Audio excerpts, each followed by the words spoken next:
ജനത്തിൽ സംപ്രീതനായിരിക്കുന്നു എളിയവരെ അവിടുന്ന് വിജയമണിക്കുന്നു.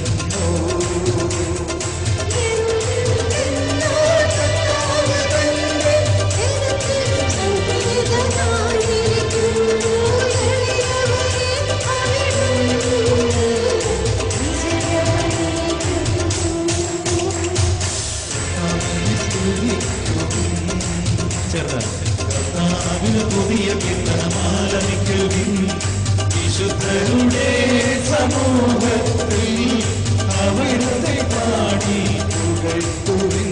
എല്ലാവരും പാട്ടുകടലാസിൽ നോക്കിയൊന്ന് പാടിയേ, പാട്ടുകടലാസിൽ നോക്കിയൊന്ന് പാടിയേ.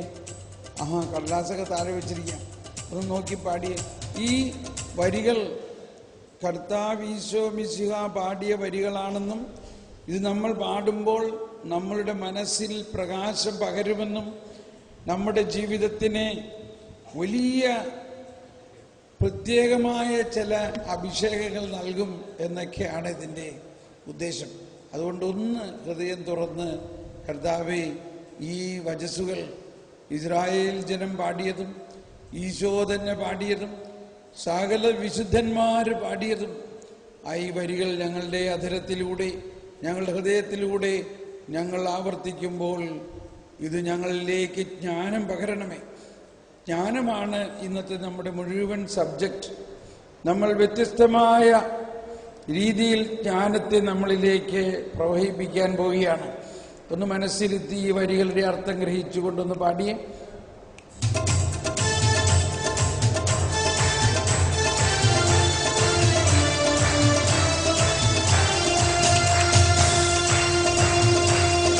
കർത്താവിനെ സ്തുതിക്കുവിൻ, കർത്താവിന് പുതിയ കീർത്തനമാലപിക്കുവിൻ വിശുദ്ധരുടെ സമൂഹത്തിൽ അവിടുത്തെ പാടി പുകഴ്ത്തുവിൻ.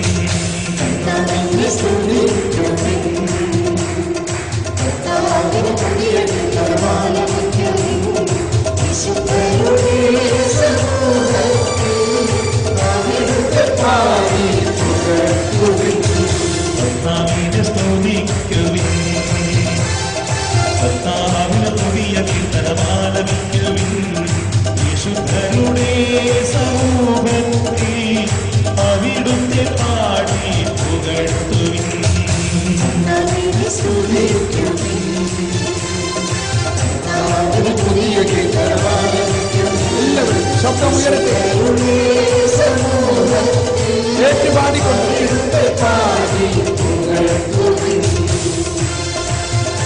ഏറ്റുപാടിക്കൊണ്ട് ഇസ്രായേൽ തന്റെ സൃഷ്ടാവിൽ സന്തോഷിക്കട്ടെ, സിയോന്റെ മക്കൾ തങ്ങളുടെ രാജാവിൽ ആനന്ദിക്കട്ടെ.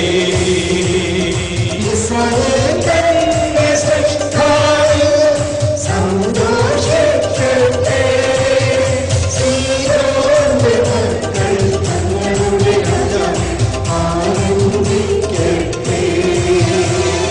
കർത്താവിനെ സ്തുതിക്കുവിൻ, കർത്താവിന് പുതിയ കീർത്തനമാലപിക്കുവിൻ വിശുദ്ധരുടെ സമൂഹത്തിൽ അവിടുത്തെ പാടി പുകഴ്ത്തുവിൻ.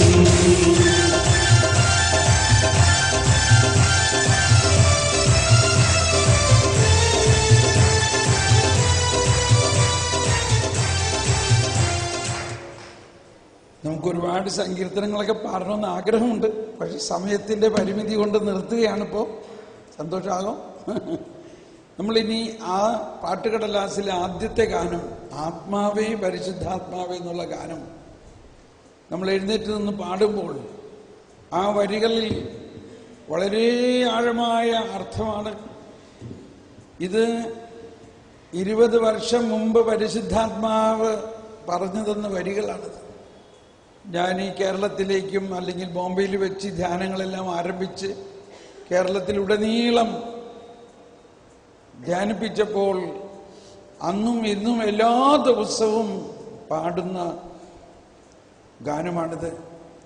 ഈ ഗാനമാണ് ഈ ധ്യാനത്തിൻ്റെ തന്നെ ആത്മാവ്, ധ്യാനത്തിൻ്റെ ആത്മാവ്. ഇതിൻ്റെ ഉള്ളിൽ നമ്മുടെ ജീവിതവും ത്രിത്വിക ദൈവവുമായിട്ടുള്ള ബന്ധമാണ്. അപ്പോൾ ഇതിലൂടെ നമ്മളുടെ ജീവിതത്തിൽ പരിശുദ്ധാത്മാവ് നിറഞ്ഞു നിൽക്കുന്ന അനുഭവത്തിലേക്ക് നമ്മൾ കൊണ്ടുവരികയാണ്. ഈ ഗാനം ആദ്യം എഴുതുമ്പോൾ ഉണ്ടായ ഏറ്റവും പ്രധാന ചിന്ത അല്ലെങ്കിൽ ആവശ്യമായിരുന്നു, എന്നിൽ വസിക്കുന്ന പരിശുദ്ധാത്മാവിനോട് പ്രാർത്ഥിച്ചുകൊണ്ടുള്ളൊരു ഗാനം അന്നുണ്ടായിരുന്നില്ല.